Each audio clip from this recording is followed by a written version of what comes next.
ये क्या, इस अघोरी से मेरी पुत्री का विवाह होगा?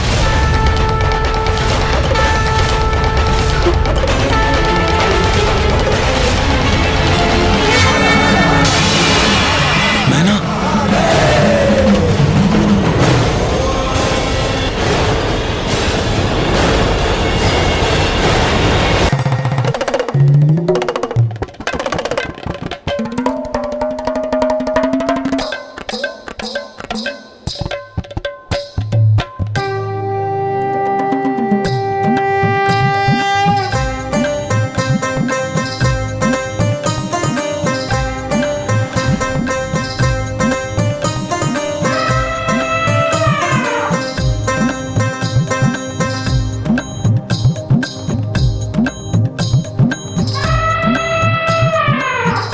देवी मैना, आपके होने वाले जामात को ढूंढ रहे हैं आपके नेत्र, है ना? हाँ देवर्षि नारद, आपके मुख से उनकी इतनी प्रशंसा सुनकर मैं उन्हें देखने के लिए अति आतुर हो रही हूँ।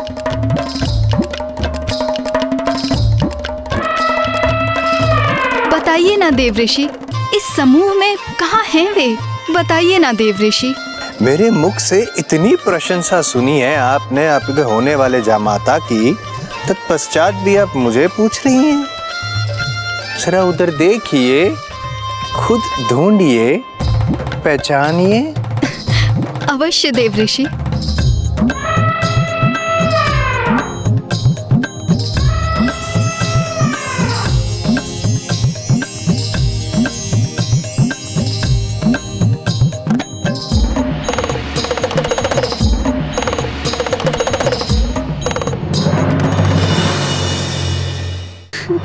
मैंने पहचान लिया देवऋषि उन्हें। कौन? वो देखिए देवऋषि, जो अत्यंत आकर्षक व्यक्तित्व के स्वामी हैं, जिनकी चाल इतने आत्मविश्वास से भरी है, जिनका मुख इतना सुंदर है। अवश्य वही महादेव होंगे, है ना?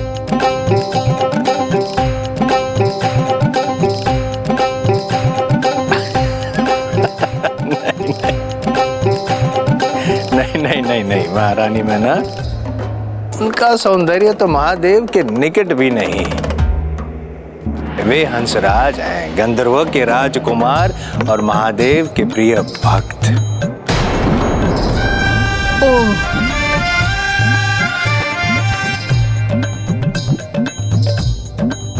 जिनके भक्त इतने सुंदर हों, वे स्वयं कितने दिव्य और मनोहर होंगे।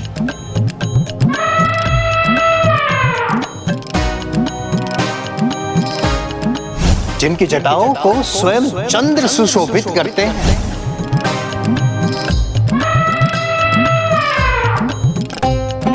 अच्छा, तो ये जो अब मेरी दृष्टि में हैं, जिनका राजमुकुट चंद्रमा के समान उनके मस्तक पर दमक रहा है, अवश्य यही महादेव होंगे।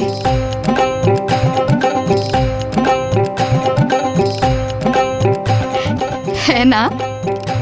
नहीं, जिनका मुखमंडल उनके शीतल प्रकाश से दमक रहा है, वो महादेव नहीं है, स्वयं चंद्रदेव है।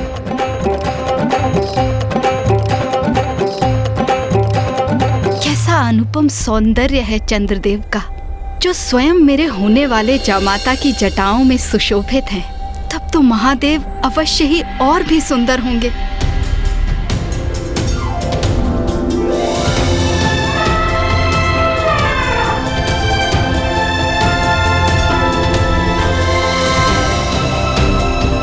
जिनका मस्तक दमकता है उनके दिव्य तेज से।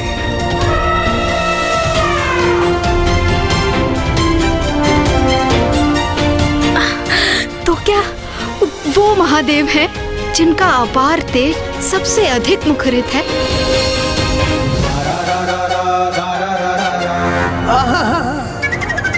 जिनके तेज से समस्त संसार को ऊर्जा प्राप्त होती है, वो महादेव नहीं है,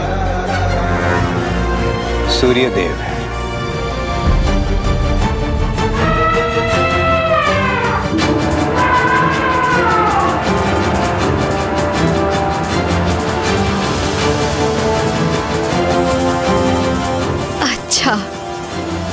अवश्य यही, जिनके व्यक्तित्व से ऐसा अनूठा आत्मविश्वास झलक रहा हो, अवश्य यही महादेव हो सकते हैं।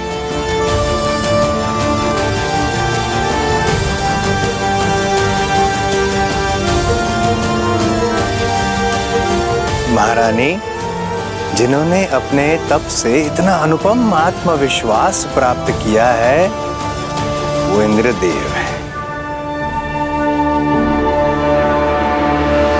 इतने दिग्गज देवताओं, तेजस्वी गंधर्वों के दर्शन करने का सौभाग्य प्राप्त हो रहा है मुझे, और इन सभी से भी उच्च स्थान पर स्थित देवों के देव हैं मेरी प्रिय पुत्री के भावी स्वामी महादेव।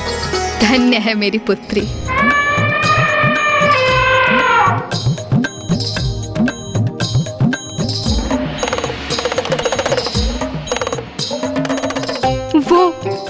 वो तो ब्रह्मदेव और माँ सरस्वती हैं।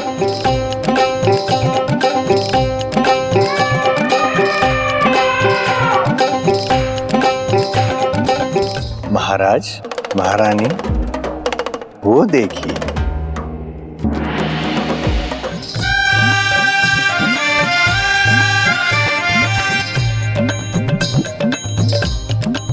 क्या वो है महादेव? वो है मेरे जमाता, हमारी पुत्री के भावी पति, हमारे जमाता। नारायण नारायण, ना ना ना ना ना, विष्णुदेव हैं। संसार के पालनहार श्री हरि नारायण स्वयं उपस्थित हो रहे हैं इस विवाह में। महारानी मैना, जब आपको नारायण का व्यक्तित्व इतना मोहक प्रतीत हो रहा है, तो जब आप महादेव को देखेंगी आप, तभी उनकी दिव्यता का आभास होगा आपको। महादेव के अनुपम शोभा का वर्णन तो मेरे शब्दों के परे है।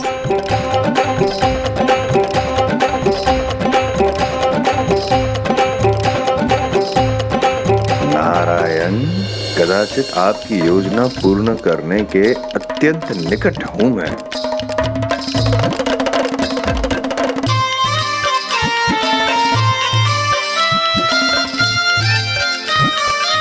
जिनके मित्र, सगे संबंधी इतने मनमोहक, आकर्षक और दिव्य व्यक्तित्व के हों, वे महादेव स्वयं कैसे दिखते होंगे, यही देखने के लिए मैं लालायित हो रही हूँ।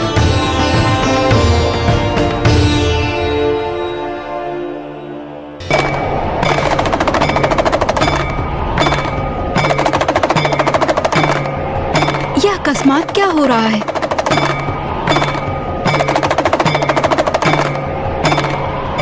देव ऋषि नारद, ये महादेव के संग ये कौन है? अघोरी मलंग। गण, भूत, प्रेत आदि महादेव के प्रिय है।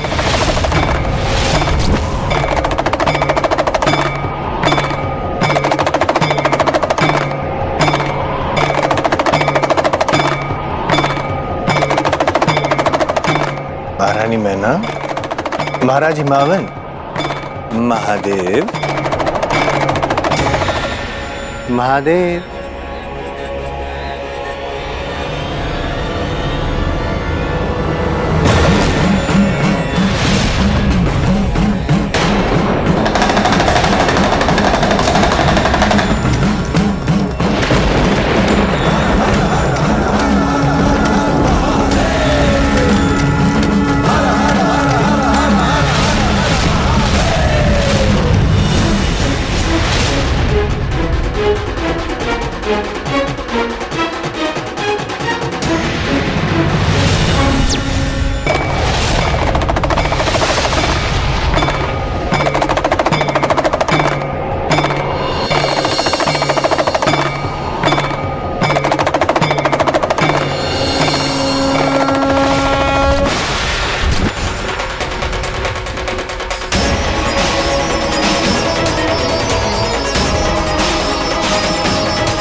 वो महादेव जो देवी आदिशक्ति के वियोग में शांत और स्थिर हो गए थे, देखिए देवी पार्वती ने उन्हें पुनः जीवित कर दिया।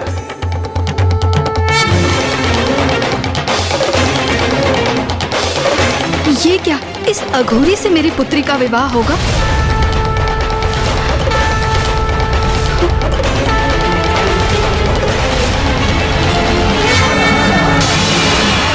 मैना,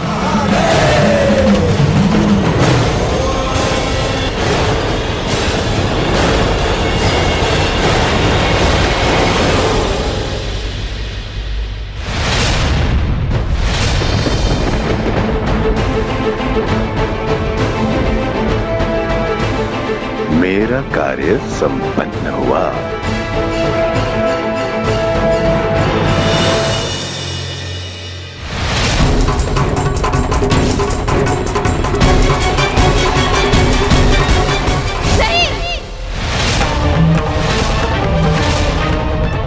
माँ,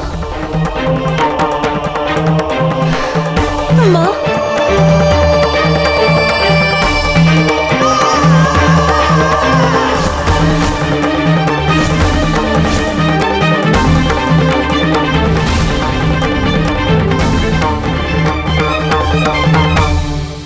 पार्वती, क्या ये हैं वो जिनके लिए तुमने 3 सहस्र वर्षों तक कठोर तपस्या की?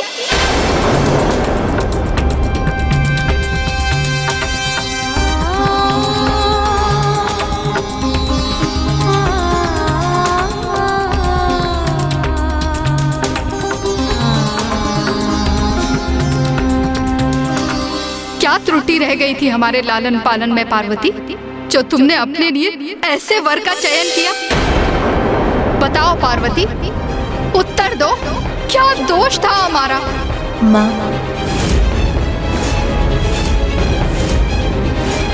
अब मैं तुम्हारे मुख से एक शब्द और नहीं सुनना चाहती।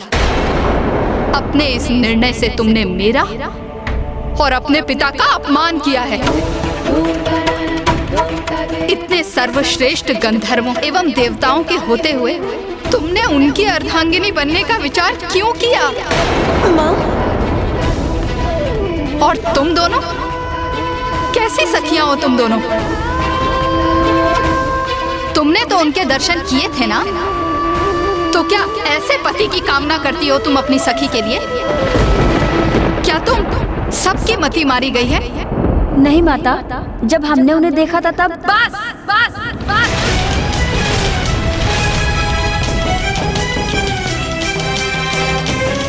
मेरे शब्द स्पष्ट सुन लो पार्वती, यदि उन्हीं से विवाह करने का निर्णय है तुम्हारा, तो उससे पूर्व मेरे कंठ में शिला बांध किसी कूप में फेंक दो मुझे और अंत कर दो मेरा।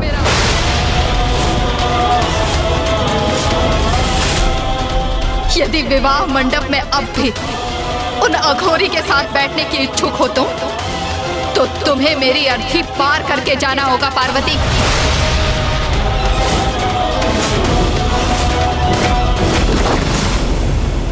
माँ, नहीं पार्वती, अब एक शब्द और नहीं कहोगी तुम, क्योंकि तुम्हारा कोई भी शब्द मेरे द्रवित हृदय को सांत्वना नहीं दे सकता। पिताश्री, माँ को इतनी व्याकुल अवस्था में देखना असहनीय है मेरे लिए। अब आप ही उन्हें शांत कर सकते हैं। व्याकुल तो मैं भी हूं पुत्री, इसीलिए निशब्द खड़ा हमारी प्यारी पुत्री पार्वती का विवाह एक अघोरी के साथ, इसकी हमने कदापि कल्पना नहीं की थी।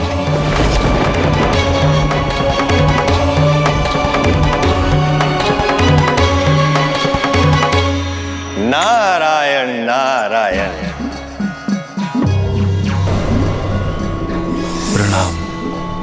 प्रणाम देवेश्वर। महाराज हिमावन, महारानी मैना, बारात आ चुकी है द्वार पर, आपको करना है इनका स्वागत। किंतु आप दोनों तो स्थित है किसी विचलित अवस्था में, जैसे कोई अघटित घटना की आपको हुई हो आहट।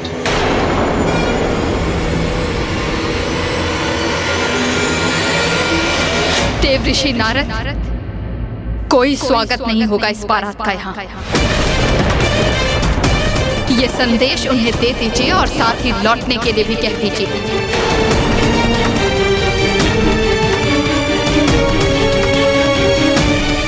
आज कोई विवाह नहीं होगा यहाँ। विवाह नहीं होगा? महारानी, आपके ये शब्द है अनुचित, कर रहे हैं मुझे विचलित। बारात का हो चुका है आगमन और यही नियति है। महादेव और देवी पार्वती एक दूसरे का करे वरण। नहीं, कदापि नहीं देव ऋषि। वो अघोरी मेरी पुत्री पार्वती के योग्य नहीं है।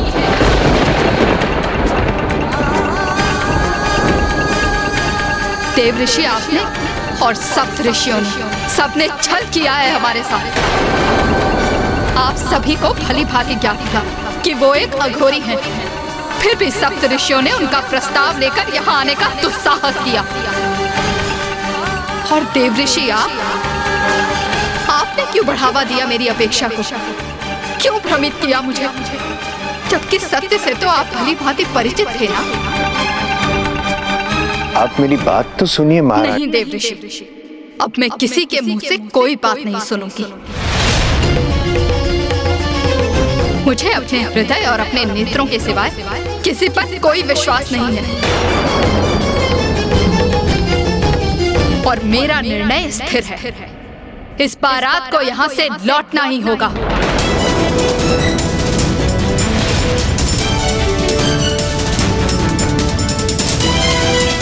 नारायण नारायण, ये तो और भी विकट परिस्थिति उत्पन्न हो गई है यहाँ।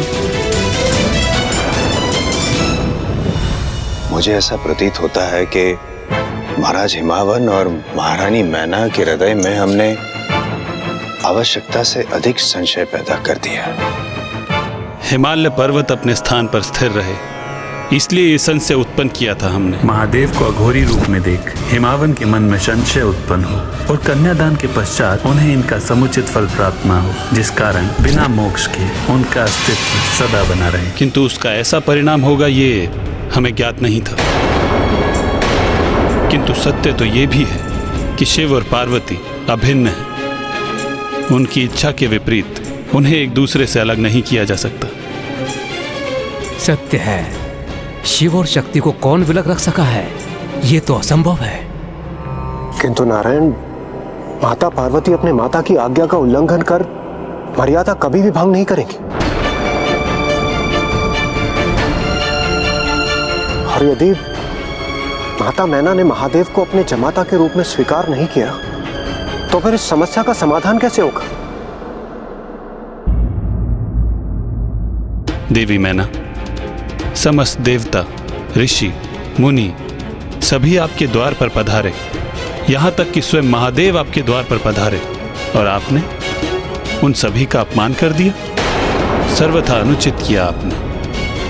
महाराज हिमावन की अर्धांगिनी होते हुए यह आपको शोभा नहीं देता। क्षमा करें नारायण, किंतु शोभा तो ये आपको भी नहीं देता कि आप यहाँ आकर एक माँ को विवश करें ताकि वो अपनी पुत्री का हाथ एक अघोरी के हाथ में दे दे।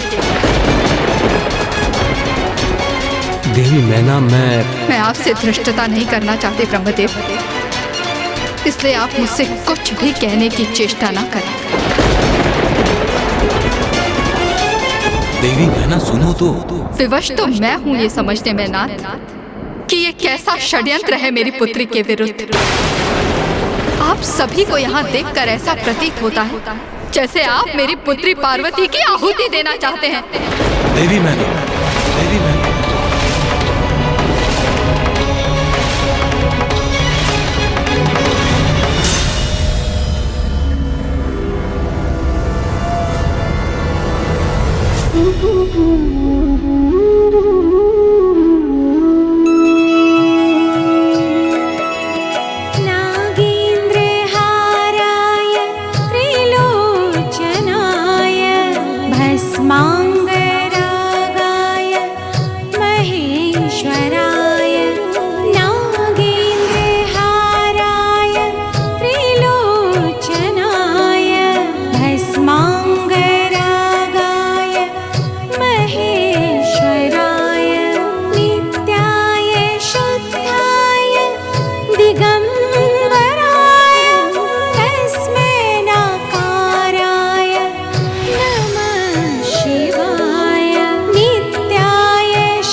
माँ, मैं आपकी पुत्री हूँ, तो ये स्वाभाविक है कि मैंने आपके भिन्न रूप देखे हैं। कभी आप मोम की तरह कोमल होती हैं, क्षण भर में पिघल जाती हैं। आपकी मुस्कुराहट से आपका संपूर्ण मुखमंडल दमक उठता है। तो कभी अनुशासन का पालन करने हेतु आप कठोर भी होती हैं, तो आपका मुख भी कठोर हो उठता है।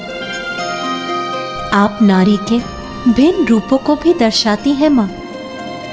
आप मेरी माँ होने के साथ साथ पिताश्री की पत्नी और हिमालय पर्वत की महारानी का दायित्व भी संपूर्ण कुशलता से निभाती हैं माँ। ये सभी आपके भिन्न स्वरूप हैं जो आपके दायित्व निर्धारित करते हैं माँ। किंतु माँ, इन सभी दायित्वों से परे आप है माँ। इसी प्रकार महादेव के भी अनेक रूप हैं। वो दिगंबर है, काल भैरव है, रुद्र है, शिव है। उनके जितने रूप हैं उतने ही नाम भी, किंतु है तो वो परमेश्वर ही, महेश्वर, सबके कर्ता, हरता, स्वामी, मेरे ईश्वर, सभी के ईश्वर, साक्षात महादेव।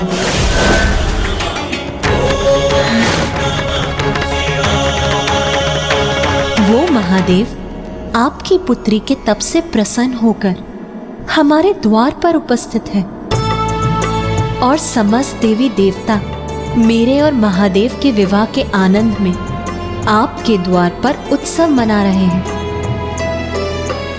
इससे बड़े सुख की बात भला और क्या हो सकती है माँ? मेरी नियति महादेव ही है, इसीलिए आप भी अपने मन से सभी शंकाओं को त्याग दीजिए माँ, और इस विवाह को होने की अनुमति दीजिए। यह आपकी पुत्री का अपनी माँ से निवेदन है माँ।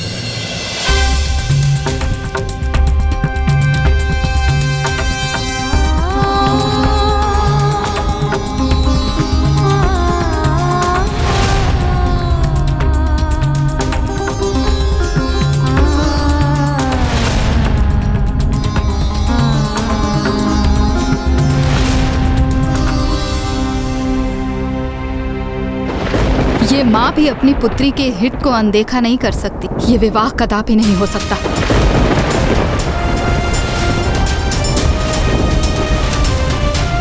उस अघोरी को यहाँ से बारात लेकर वापस जाना होगा। ये एक पुत्री की माँ का निर्णय है।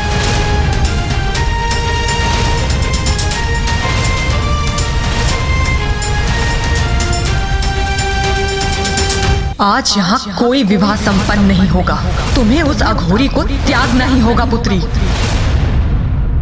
माँ, महादेव निर्गुण है तो सगुण है, महादेव कुरूप है तो स्वरूप भी, किंतु महादेव के समस्त रूपों का वर्णन तो कोई भी नहीं कर सकता, क्योंकि उनके स्वरूपों का पूर्ण ज्ञान किसी को भी नहीं। जब श्री हरि नारायण, ब्रह्मदेव और स्वयं मैं उनके अनंत रूपों की था नहीं ज्ञात कर सकते, तो और कोई अन्य कैसे उनका रूप ज्ञात कर सकता है? सत्य है, शिव तो अपने अनंत रूपों में सर्वत्र व्याप्त हैं और शक्ति उनकी पूरक है। यही सत्य है। समस्त संसार में जो कुछ भी घटित हो रहा है वो महादेव की ही लीला है। वो महादेव आपकी पुत्री के तप से प्रसन्न होकर हमारे द्वार पर उपस्थित है। इससे बड़े सुख की बात भला और क्या हो सकती है माँ? मेरी नियति महादेव ही है, इसीलिए उन्हें मेरा पानी ग्रहण करने दीजिए माँ।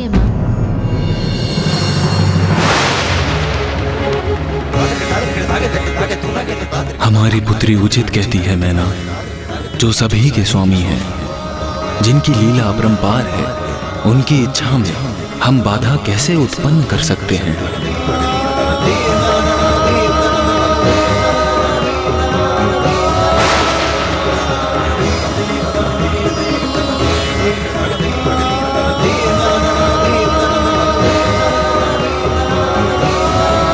नाथ, आपके दिगंबर रूप के दर्शन करके माँ अत्यंत सशंकित है। कृपा कर अपने मनोहर रूप के दर्शन देकर उनकी ये चिंता दूर कीजिए।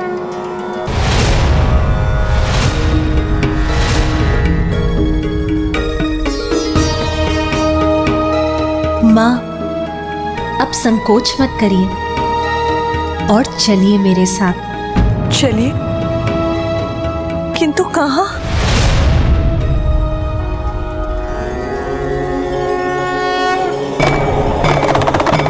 अब देखिए माँ,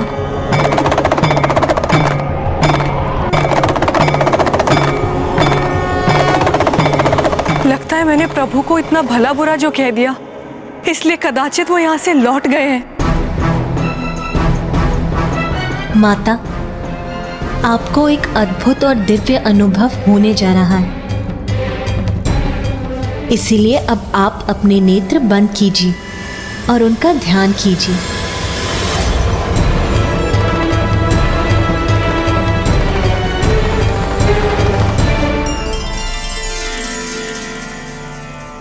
हे महादेव प्रभु, मुझे अपने दर्शन देने की कृपा करें।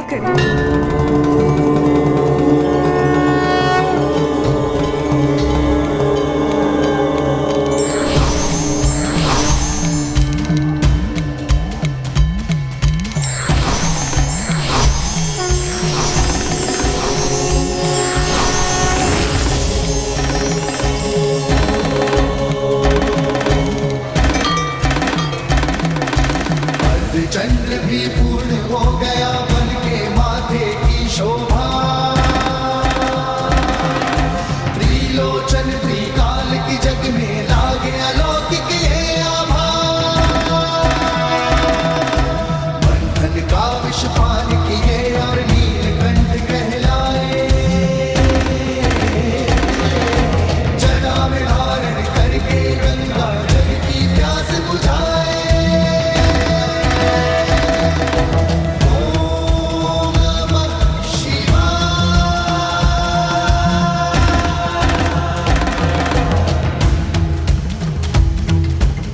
कितना दिव्य और अलौकिक है महादेव का ये मनोरम स्वरूप।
से करने चली मिलाप, अनुपम ये संयोग अनोखा होगा वे ये पुनर्मिलाप। व्याकुल ये हृदय और नैना, पार्वती शिव मिलेंगे आप। व्याकुल ये हृदय और नैना, पार्वती शिव मिलेंगे आप। होगा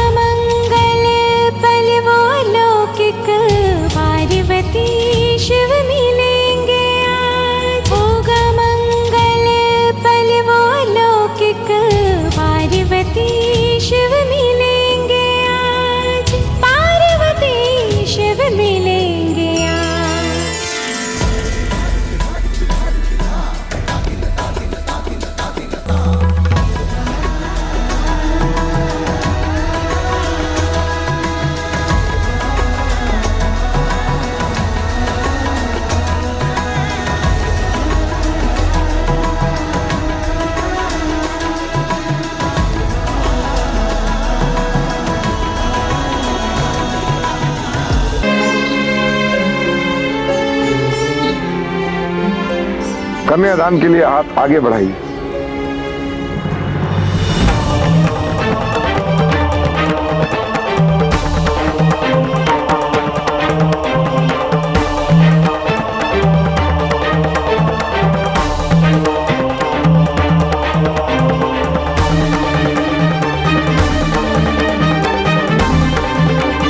पिताश्री रुक क्यों गए?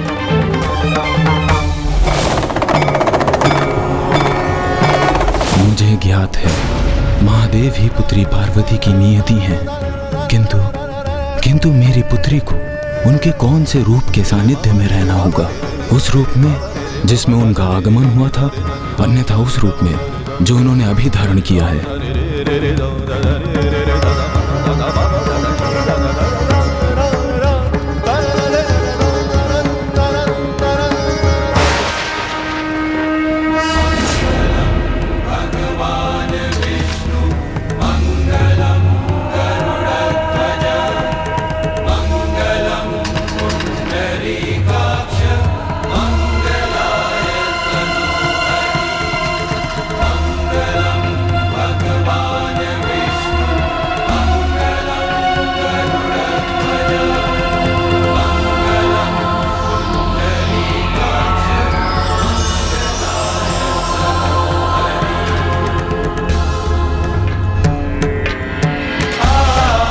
नारायण देवी आदि शक्ति के प्रिय भ्राता हैं।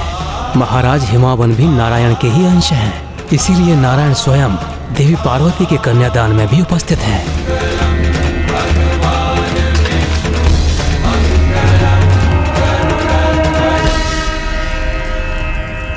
सुख दुःखानि सर्वाणि त्वया सह विभज्यते,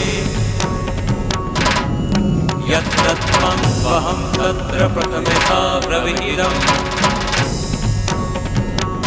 कुटुम्ब रक्षकार्यास्तामि अवानुपुत्रहदिदम्। अस्मि नास्ति च सन्तुष्टा द्वितीयसा द्विहिदम्। रुद्रु भक्तिरता नित्यं सदैव प्रियभाषिणी, भविष्यामि पदेच्चैव तृतीयसा प्रविहितम्। आर्ते आर्ता भविष्योमि सुखदुःखा विभागिनी, तवाज्ञा पालयाम्यामि कन्या भूर्यपदे।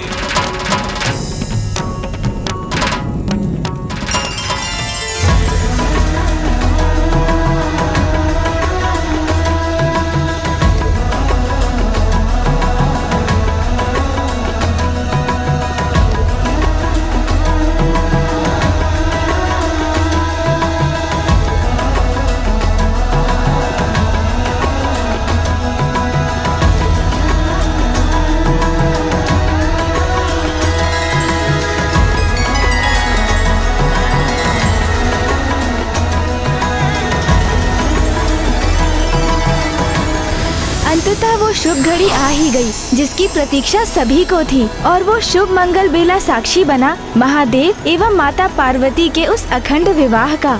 किंतु सत्य तो ये भी था कि महाराज हिमावन ने शंका युक्त होकर पुत्री पार्वती का कन्यादान किया था, जिसके फल स्वरूप उन्हें मोक्ष की प्राप्ति नहीं हुई और वे सदा के लिए धरा पर ही रह गए।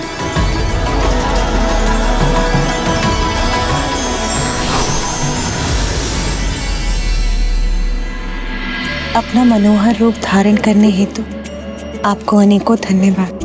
पार्वती, आपने मुझे पाने के लिए पुनः जन्म लिया, मेरी सेवा की, मेरा सानिध्य प्राप्त करने के लिए तपस्या की, इतनी कठोर परीक्षा दी, तो आपकी मां को मनाने के लिए इतना तो मैं कर ही सकता था। शिव की शक्ति है आपके बिना मैं कुछ भी नहीं। अब मैं आपको अपने से विलग नहीं होने दूंगा।